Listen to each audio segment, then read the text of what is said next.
Tegami é uma obscura sound novel envolto de mistérios que os japoneses o consideram como um jogo amaldiçoado. Pra quem não sabe o que é sound novel, é um gênero criado pela Chunsoft através do jogo Otogiri Soul, lançado no dia 7 de março de 1992 para Super Nintendo apenas no Japão. O gênero acabou se popularizando e assim foi lançado diversos jogos do mesmo gênero nos anos 90. É semelhante ao light novel, só que focam mais na ambientação, tendo imagens de fundo, efeitos sonoros, músicas e um texto sobrepondo as imagens para o jogador ler.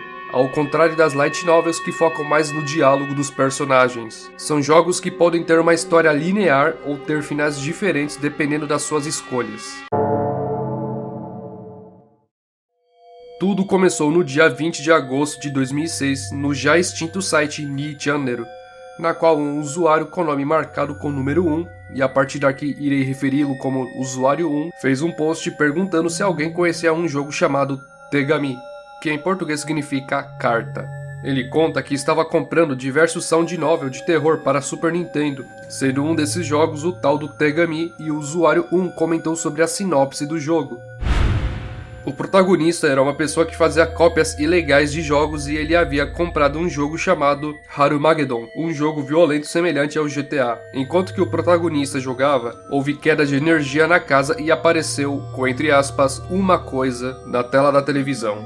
Ainda no mesmo post, o usuário 1 comentou que o jogo sempre travava ao chegar em uma parte da história e a tela ficava branca, impossibilitando de zerar o jogo. Sendo mais específico, o jogo travava na parte que o protagonista chegava na colina onde ele havia prometido entregar uma carta. E para terminar, o usuário 1 diz que emprestou o jogo para seu amigo, só que um mês depois ele desapareceu e 6 meses depois seus pertences foram encontrados em uma colina próxima da cidade. O usuário 1, que a essa altura já não lembrava mais do jogo, ficou surpreso ao achar o jogo dentro da caixa de correios de sua casa. Ele logo associou esses acontecimentos com aquela parte específica da história do jogo onde travava. Com muito medo, ele pegou o jogo e jogou em um rio próximo da sua casa. Ele levou uma bronca de um idoso que andava por perto, mas ele simplesmente ignorou. Só que um dia, enquanto que o usuário 1 arrumava a sua estante de jogos, estranhamente o jogo estava na estante, o deixando abismado, só que ele resolveu deixar o jogo guardado na sua estante.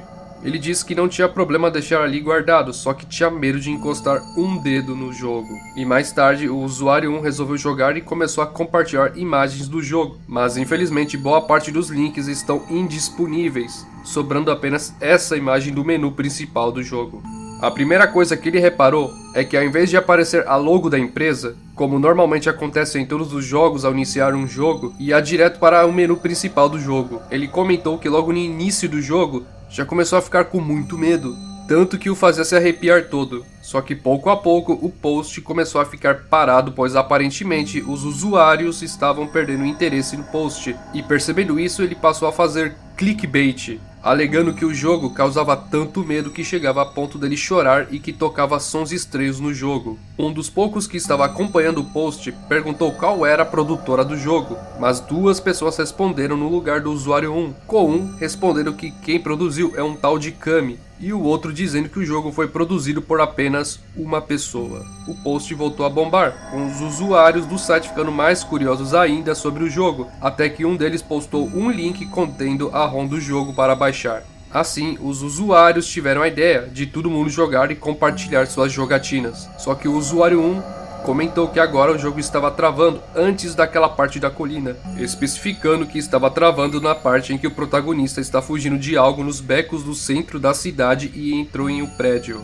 Os demais usuários que jogaram comentaram que estavam sentindo medo e desconforto, e eles também relataram que o emulador costumava dar erro e fechava. Enquanto que o pessoal compartilhava suas jogatinas, um deles percebeu que o número de usuários do post estava diminuindo, e os demais usuários logo associaram a falta de usuários interagindo no post com a história do jogo. Como dito na sinopse, o protagonista fazia cópias ilegais do jogo e vendia essas cópias, e no mundo real, um dos usuários passou o link contendo a ROM do jogo, e essa associação acabou causando medo nos usuários. Aqueles que pararam de jogar ou por medo ou por causa do erro no emulador se safaram, mas aqueles que continuaram a jogar até o final sumiram, inclusive o usuário 1, que após o seu comentário sobre o travamento na parte da cidade, nunca mais comentou no post.